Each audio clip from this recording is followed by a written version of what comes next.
not to spare a minute, we're already going to enlist General Whitman as part of our program. He will be introducing our featured speaker as well as several of our special veteran Rotarians. Thank you. Thank you, Kevin.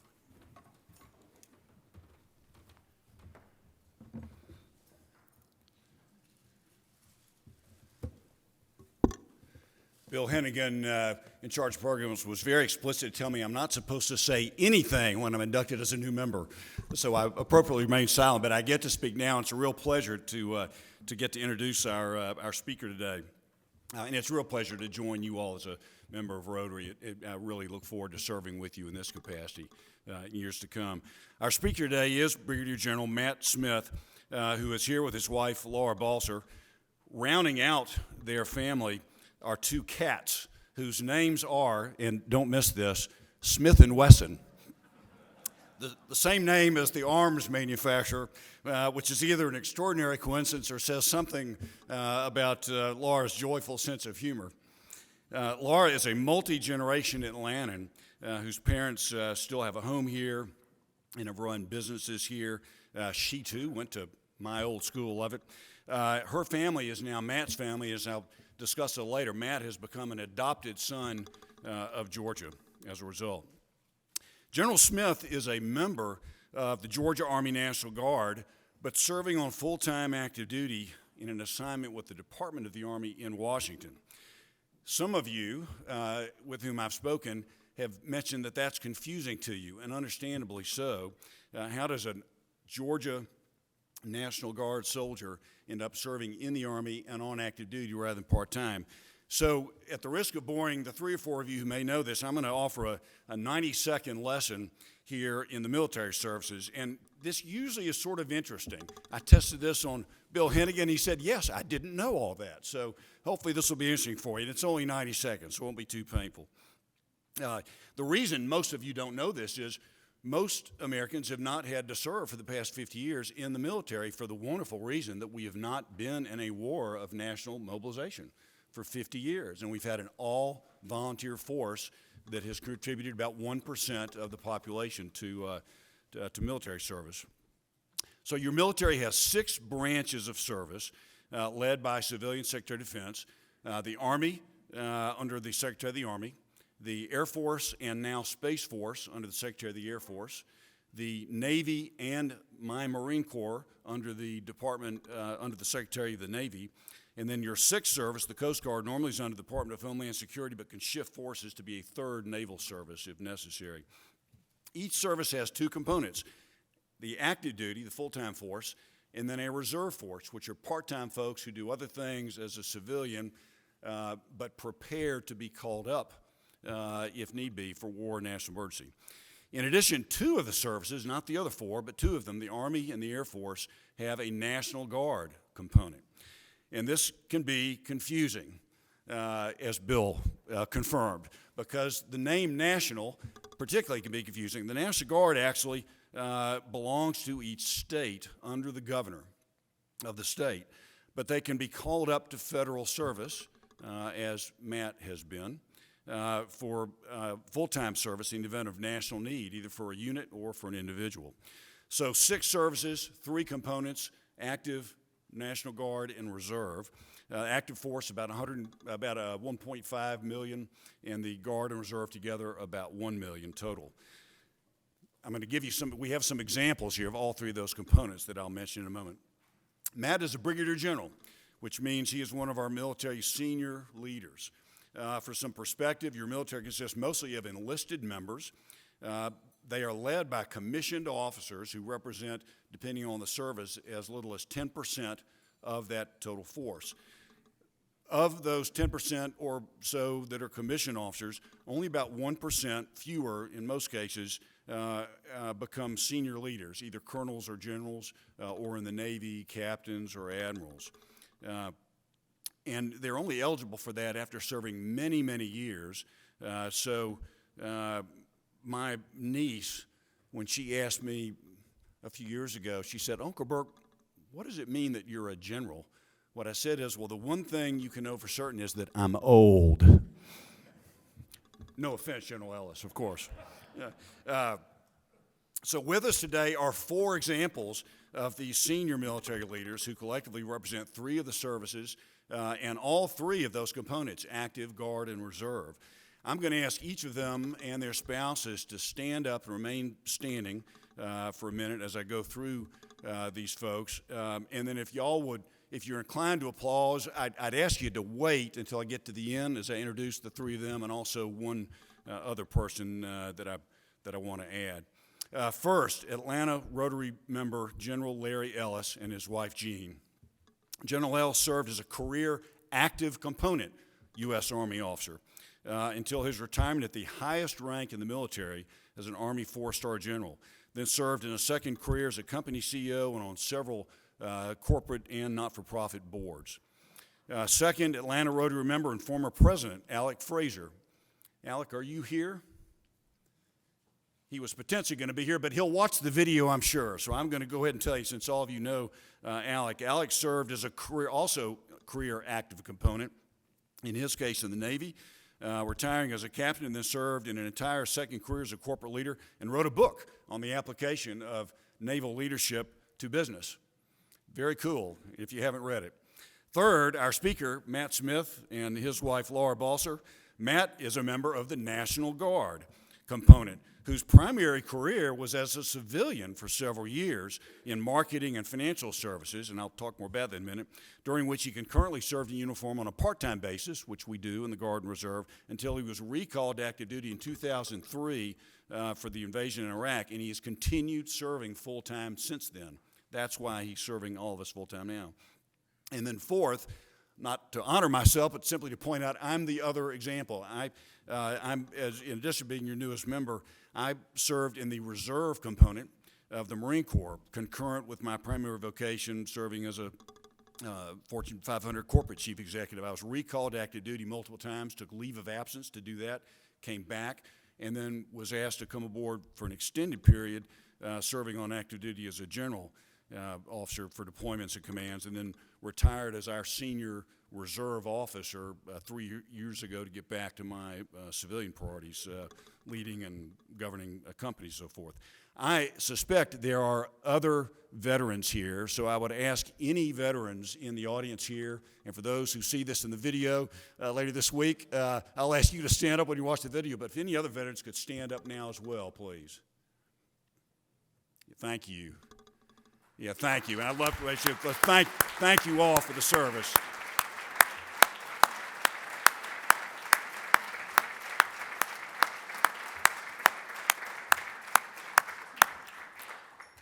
It's a great thing that Rotary does every year on Veterans Day week to recognize the value of service. And I spoke to this, the value of your supporting service members and veterans, how valuable it is for the country, and I believe General Smith's going to speak to some of that today as well.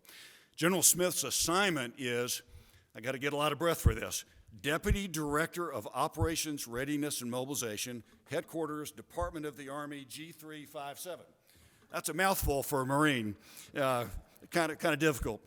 Laura apparently sort of agrees, and she graciously suggested a more civilian-friendly version. So with Laura's encouragement and Mac's permission and my thanks, I'm pleased to abbreviate his job title to Deputy Director of Current Operations and his responsibility to, and I quote this, anything covered in the media tonight about your United States Army. Prior to this, General Smith served in command and staff billets in a part-time capacity, as I said, and also now back full-time. His most rewarding tours, as is the case for me, I'm sure for General Ellis, were those in command. Matt served in command in Iraq or Afghanistan at 3 levels, company, battalion, and brigade. And I suspect these days, whenever he's wrestling in his current staff role with the bureaucracy in Washington, he probably glances rather wistfully at those old command photos. Matt was born on Long Island, so he started out life very far from here. He graduated from Delaware on an ROTC scholarship, served on active duty in the Army, in the active Army, but then got out, transferred to the National Guard here in Georgia, earned an MBA at Emory, worked here as a marketing manager with IBM and as a financial advisor with Morgan Stanley, all here before he was called back up, and most importantly, met and married his wife Laura at Emory and married here. So please welcome adopted son of Georgia, Brigadier General Matthew Smith.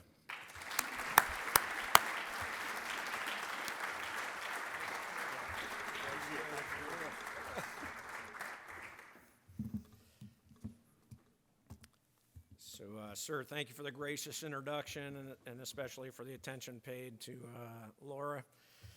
I know you, sir, General Ellis, any other veterans who are married during their service can attest that military families perhaps bear the greater burden for service, especially military children, but military spouses and kids don't walk around wearing the accoutrements of their service, so they rarely get thanked. So thank you, Laura, for the support of the last 20 years or so, and thanks to your family for taking a chance on an Army guy.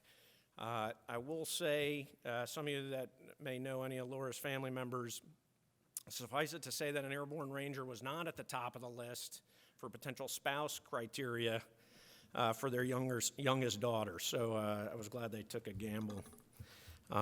Ladies and gentlemen, good afternoon. As you're already aware, my name is Brigadier General Matt Smith, and as General Whitman mentioned, I've been a member of the Georgia Army National Guard for 25 years. So a little thank you, sir, for the civics lesson. I'll add to that here for a couple moments. The Georgia National Guard, Army and Air, is approximately 15,000 service members strong, roughly 12 and 3 Army and Air, respectively. So what does that mean to you as citizens of the great state of Georgia? So that force structure, or those units that are filled by those 15,000 soldiers and airmen, are placed here by authorities in Washington, D.C., based on the ability to recruit and retain talent to fill them. So what that says is, as a proportion of the population, the Georgia National Guard has an extremely high percentage of force structure, and that is a tribute to all of you, right? And those that you know who enable the all-volunteer force to serve part-time in that organization. Since many of you are in business, I will also offer the following observation. So the vast majority of the budget for your National Guard is paid for through federal funds that you submit each April 15th. A small portion of the Georgia National Guard budget, less than 25%, is provided by the state of Georgia's coffers.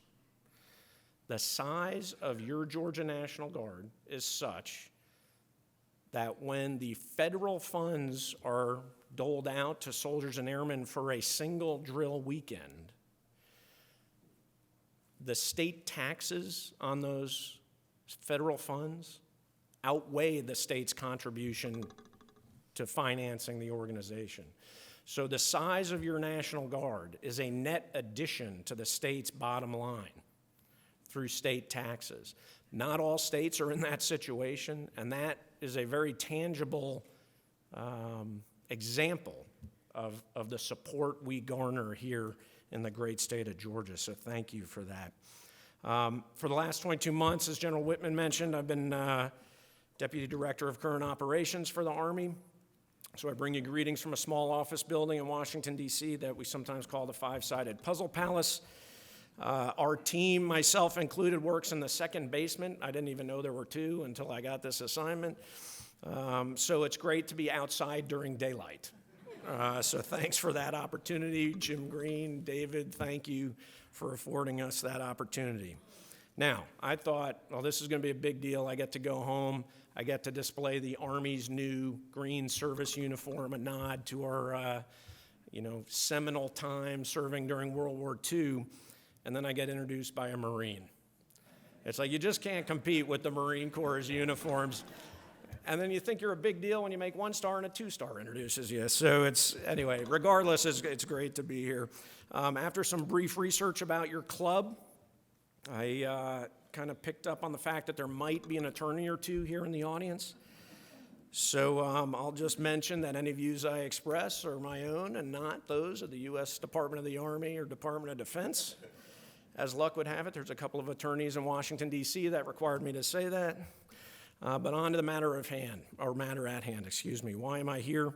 To unpack the civics lesson earlier, I'll do that for a moment. And then just going back to my sales experience to provide you a sales pitch, just to build out what you're already doing for the great state of Georgia when you pay your taxes and support the National Guard. As with any veteran, I'm qualified to tell funny stories, or I can answer any questions you might have at the end, although there's a few constraints placed on that. Those constraints trace their way back to the U.S. Constitution, and we can talk about that if you'd like. So, average age in the room today, you all have probably had a social studies or civics class, but just in case some of us didn't, let me make one quick distinction. So we're here today, I'm here ostensibly to talk about Veterans Day, which takes place on November 11th, 11/11.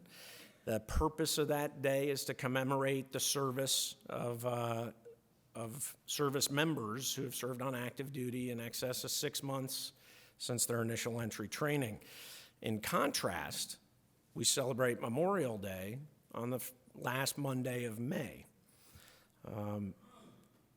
The purpose of Memorial Day is to memorialize those who are no longer with us, those who gave their last full measure in combat, or died in a training accident, or even died subsequent to their service to our nation. And I point that out because saying Happy Veterans Day to a veteran is completely appropriate. It's a little awkward when you say Happy Memorial Day, right? So I say that somewhat in jest, but also to make the point that's a tough day for those of us that are still kicking, you know, as we wrestle with memories past and service members that are no longer with us.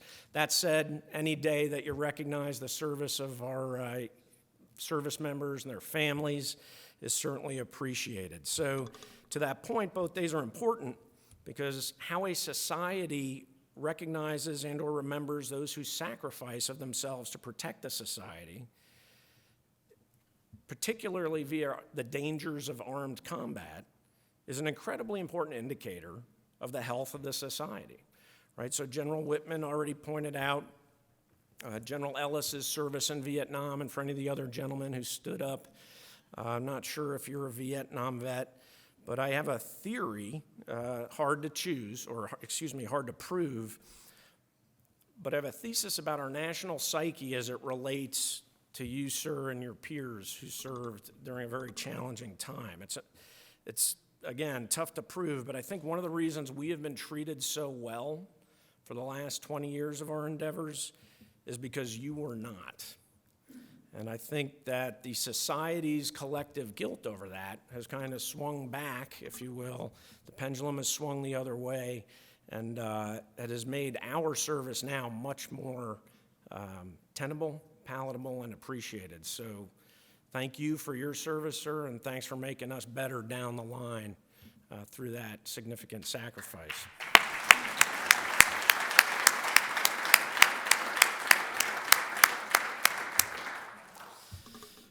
So when a society asks young men, and now, of course, increasingly young women and their families to make huge sacrifices of their time, their physical comfort, and their health, in some cases, their mental or emotional well-being, it's essential to the health of the society that we recognize them appropriately and recognize the significance of that ask. So thank you to all of you in Rotary for doing that today by being here. Thank you on behalf of those of us who are here as veterans, and more importantly, perhaps, those who have no idea that you're doing it. So thank you for taking the time today. It's a great honor.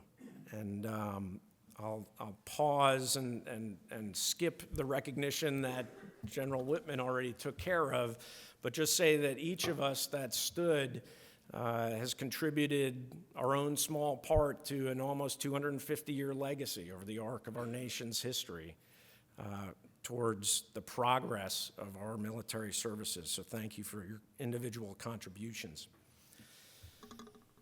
So what do all these arguably self-congratulatory comments mean to this audience of accomplished civic leaders and business people? So especially if you've never served, right? So why do you care?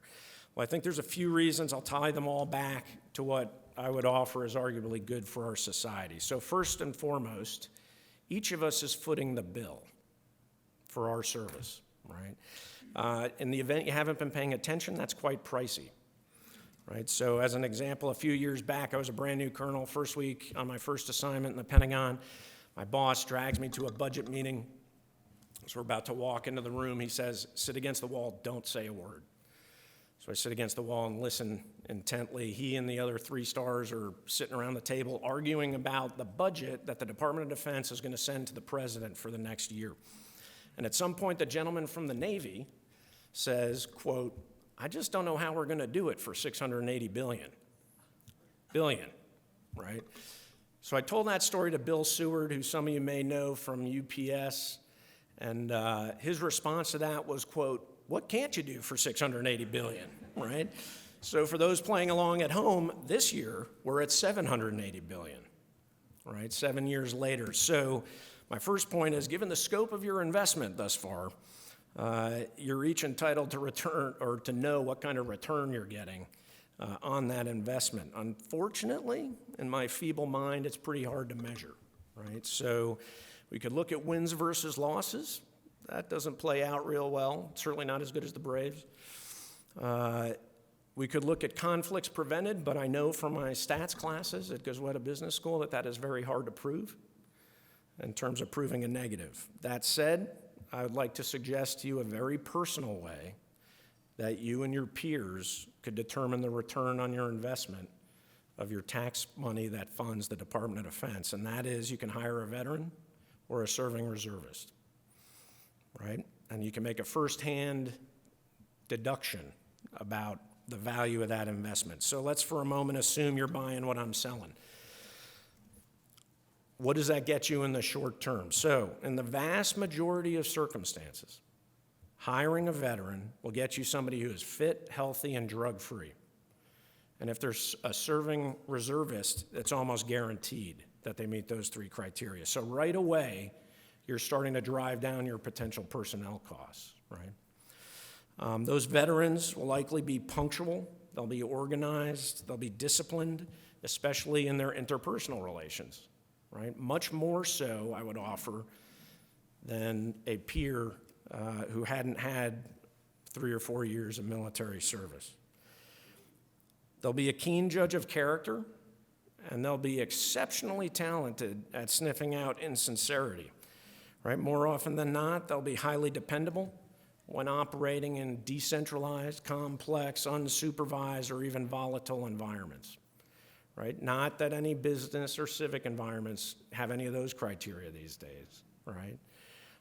But we effectively thrive in that type of environment, in those types of environments. Veterans do an exceptionally good job of exercising what we call disciplined initiative. So if you give them something to do, and you say, hey, here's the left and right limit of what I want you to do, you can just kind of set them free and they'll execute. You will be shocked, if you don't already have personal experience in this, at how hard they will drive towards whatever that goal or mission is, right? And they'll stay within the constraints you create, and they'll probably do it quicker than you thought they could. So even our least experienced veterans that I referenced earlier, those with an initial tour, which is the vast majority, 3 or 4 years, will already have these characteristics that I'm speaking of. So they're extremely good employees, and I would argue that that is a very good return on your investment if you choose to hire them. Most of you have probably already discovered these facts, given the friendliness of the community here in Georgia for veterans, but if you haven't, please give it a try. There's a lot of really great men and women out there that depend on you and your associates to validate that their sacrifices were not in vain, especially right now on the heels of the outcome of our most recent endeavor in Afghanistan. So the vast majority will do an excellent job.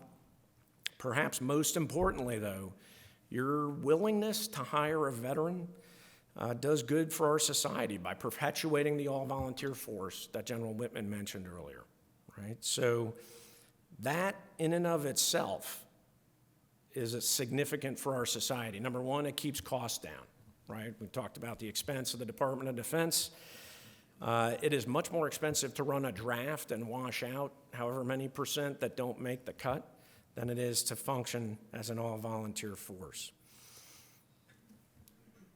The all-volunteer force also generally raises the quality of inputs into the system, and that in turn plays out in the quality of outputs that I mentioned earlier that start accruing to you if you decide to give them a chance. And then third, and perhaps most importantly, or these last 2 points, from a macro level, is at a time when we hear about tremendous stratifications of income across our American society, the U.S. military is still one of the few places where you can guarantee an improvement to your life standing if you kind of follow the rules and kind of push yourself a little bit. So one of the reasons our nation was founded was to create that type of social mobility, and your support of veterans ensures that that continues into the future. My own existence here before you as the son of a public school teacher and a non-working mother is a testament to that. Really quite an incredible transition in terms of where I came from. Lastly, I'll say that also a point you made last year, sir, in your video, that being in the military creates experiences for our veterans that they wouldn't otherwise get. And I mean that from an interpersonal standpoint, right? So they come into contact with other strata of society that are very different sometimes from where they came from. And I know all of us can attest to that personally who have served. That exposure builds, at a minimum, awareness, and in some cases, understanding of others' perspectives given their life experience.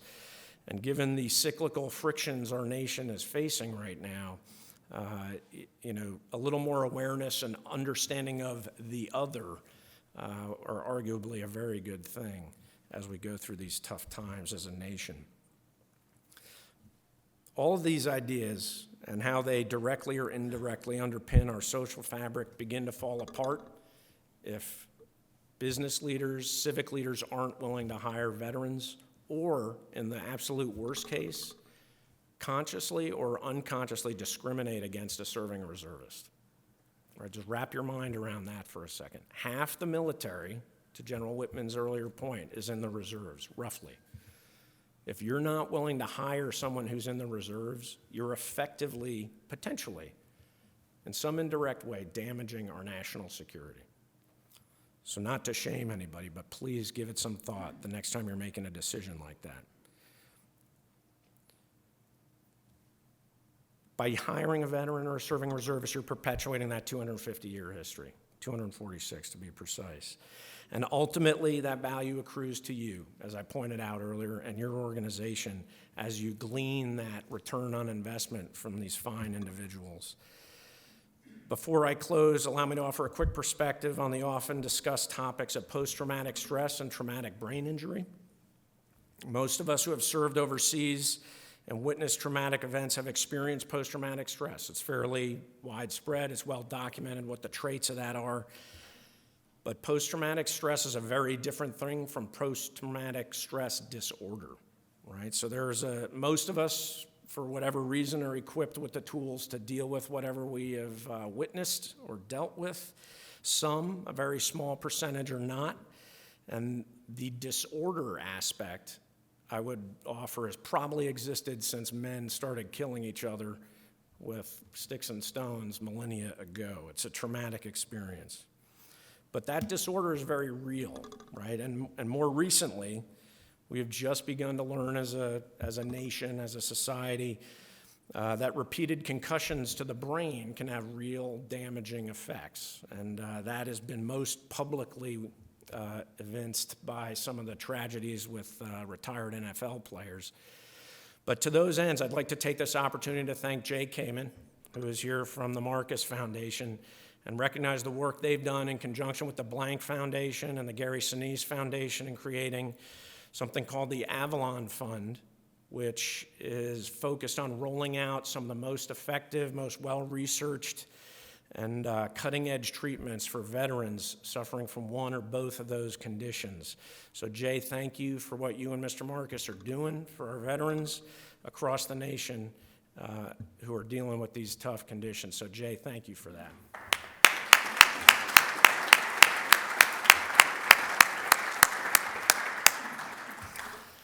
So ladies and gentlemen, thanks for the opportunity to speak with you and share some of my personal thoughts about why veterans are good for you and hiring them is good for our nation.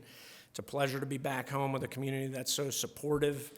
And please accept my personal thanks for all that have served previously and anything that each of you might do to encourage or at least allow a young person to consider serving going forward in the future. Thanks for your time and thanks for your support.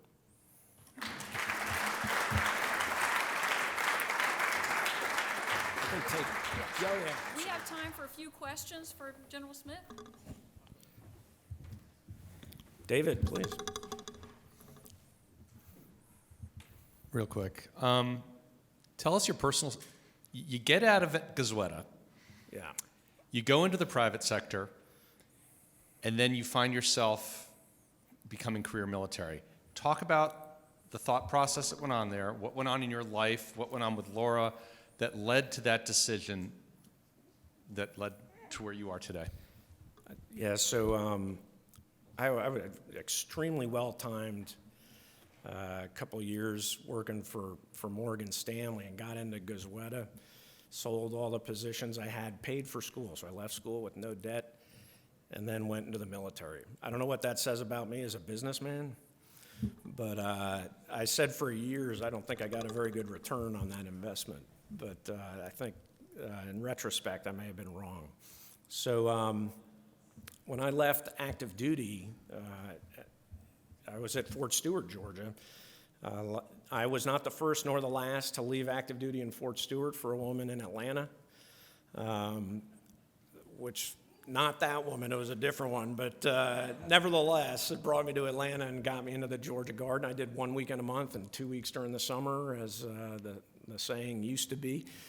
And then went through school, graduated in May 2001. I started at IBM as a marketing manager because that's what sales guys do when they get an MBA. They become marketing managers, I guess. And you know, a week later, everybody knows what happened. And I frankly did pretty well at IBM and had a nice window office pretty quickly, and it happened to be overlooking Dobbins Air Reserve Base. And so as we started to send forces into Afghanistan, I would watch these C-130s taking off from Dobbins, and they happened to be heading east. I can vividly remember this one particular day. And I thought, oh my God, they're going to Afghanistan. I didn't know they were just doing big loops and coming back down. But nevertheless, I felt that given everything that was going on in the world at the time, that I needed to contribute more significantly than 1 weekend a month and 2 weeks in the summer. And I started to kind of lean towards, hey, how can I get more involved in going to Afghanistan? And then as luck would have it, I was involuntarily involved in going to Iraq. And I recall coming back from Iraq and saying to Laura, who was my girlfriend at the time, that I don't think this is going to be over anytime soon. Turns out I was right in that regard, but I ended up extending on active duty, and then the rest is history, as they say. So it's been a great privilege since then. So, yes, sir. Brigadier General Smith, thank you so much for your service and all the service of the men that are standing here and their spouses and family as well. My name is Kofi Smith, and I think all of us in here bought what you were selling, as you mentioned. And I don't mean for this to sound like a silly question, but for all of us who are interested in hiring veterans, is there a specific organization or organizations or website that we could go to despite the fact I could probably just Google something. But is there something that you would recommend to us as organizations that have the veterans available for those of us who have the hiring capacity to go out and find these ladies and gentlemen? So yes is the answer to your question, Mr. Smith. I'd be hesitant to endorse one or several of them given my official capacity, but I can certainly steer you to some folks who can help you with that. So I'll give you my contact info afterwards if you'd like.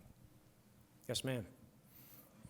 Could you touch on women in the military? And I'd be kind of interested to hear about the percentage of women who are in the National Reserves here in Georgia. So, ma'am, I don't have those statistics, the specifics of those statistics at my disposal right now. I can certainly provide them to you afterwards. I would say in terms of the broader topic of women in the military, I'd be interested to hear what either of you gentlemen think. I don't think anybody cares as long as they can pull their proverbial weight. It has been a complete non-event from my perspective, as with all the other kind of subgroups of folks that have been allowed into the military from time to time.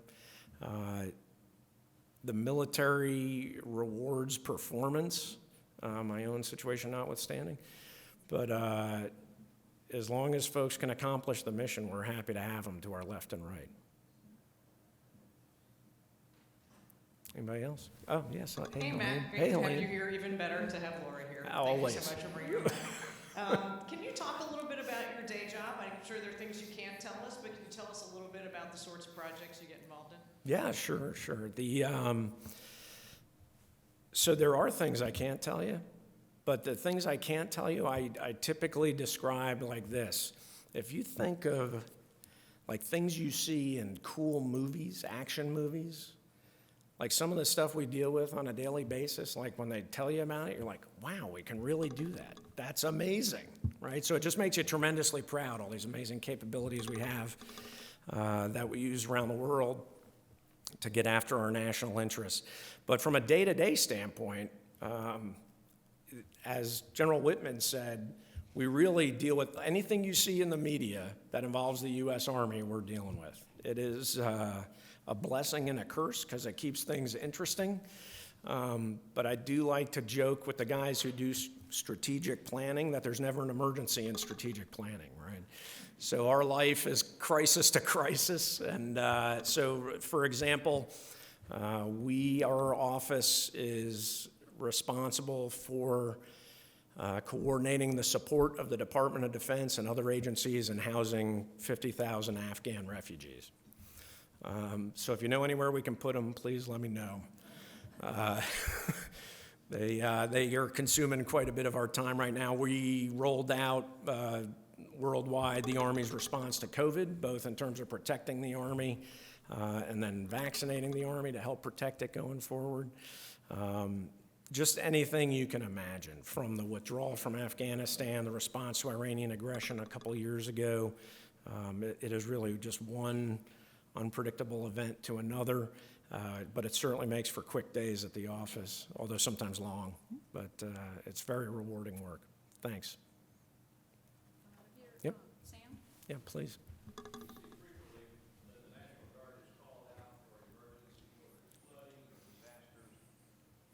Or on the other hand, we see incidences of public safety where they're called out. How do those decisions get made? Who makes them? And how do you marshal so many people to show up on the next day or however frequent they come? Yeah, that's a great question, sir. So the answer is it depends, as is the answer to many questions in life. But just briefly, the governor of any state has the ability to call out the National Guard at any time that he or she wants. And that activity is paid for with the state, out of the state treasury. In the cases of, if you think about the response to both events after the 6th of January earlier this year in Washington, D.C., and the quantity of National Guardsmen and airmen that got there, or in May, June of 20, and in response to the Black Lives Matter movement, some of the protests that took place vicinity of the White House and the thousands of National Guardsmen that showed up. Those are actually voluntary contributions by each state. So when something like that happens in Washington, D.C., the National Guard Bureau starts working the phones with the governors and the senior uniformed folks in each state to see who can provide forces on a voluntary basis. So at the height, our office kind of coordinated that too. At the height of the post-January 6th / inauguration timeframe, we had 25,000 National Guardsmen in the DC metropolitan area. So that is an amazing testament from every state in the nation to their willingness to contribute those forces. In the event of national disasters, usually a governor's call. In some cases, if it's a national in the event of natural disasters, a governor's call. If it's a national disaster declaration, that kind of changes some of the legal standing associated with how folks get called up. So it really varies greatly. Yes, ma'am. Thank you, General. It might be interesting for you to just say a few words about posse comitatus. Sorry, given what you just talked about. Are you an attorney by chance? No. Yeah, so one of the reasons the National Guard exists in all its complexities, as General Whitman pointed out, is that, as luck would have it, our founding fathers were somewhat hesitant about having a large standing army that operates inside the country. I believe, from what I've read, that was a result of some folks called the Redcoats that we didn't take kindly to at the time, kind of lodging themselves in our homes at a moment's notice and that kind of thing. So the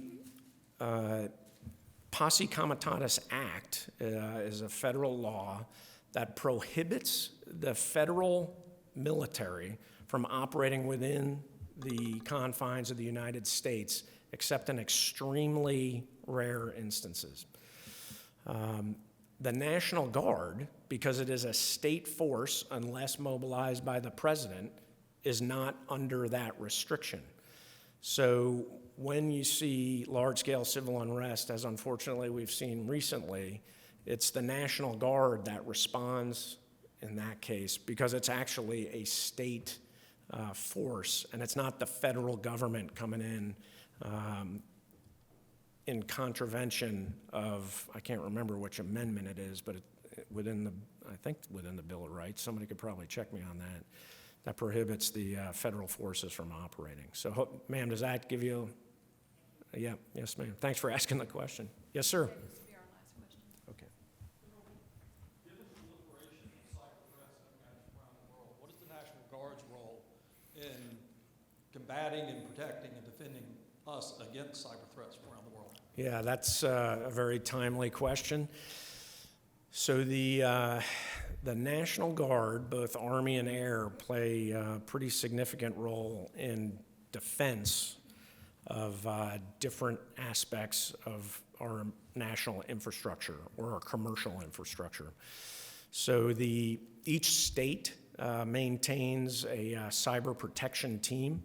That team is made up of highly trained individuals, most of whom have acronyms on all their qualifications. I have no idea what they mean, but they are very talented individuals, and they work certainly to help the military, to defend the military infrastructure, but also the commercial and the state and municipal infrastructures in their respective states.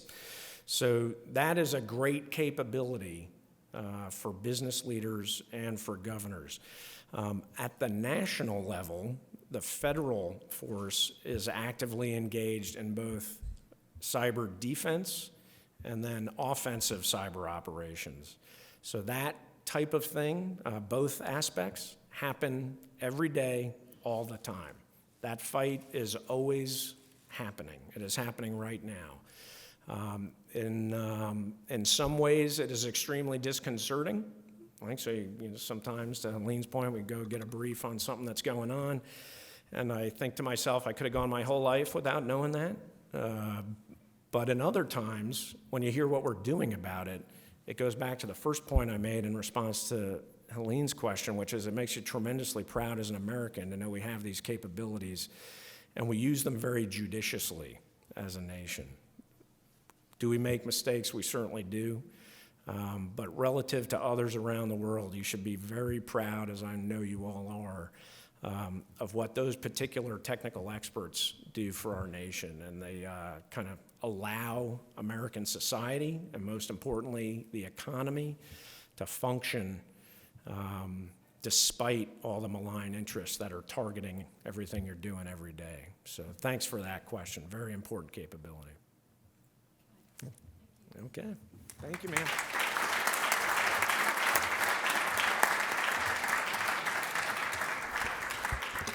General Smith, thank you so much for your wonderful remarks, and thank you especially for your service to our country. General Ellis, General Whitman, thank you for your service, and also Bill Bowling, Dennis Lockhart. I think I might have missed somebody, but thank you to our veterans on this very special day. We really appreciate you. Please join us next week. We are honored to have with us Jim Robinson, who is the former CEO of American Express. A quick reminder that the board will be meeting across the hall behind the reception desk. There's a room change for that. And I hope all of you have a wonderful week and continue to celebrate the great victory of the Atlanta Braves. Thank you.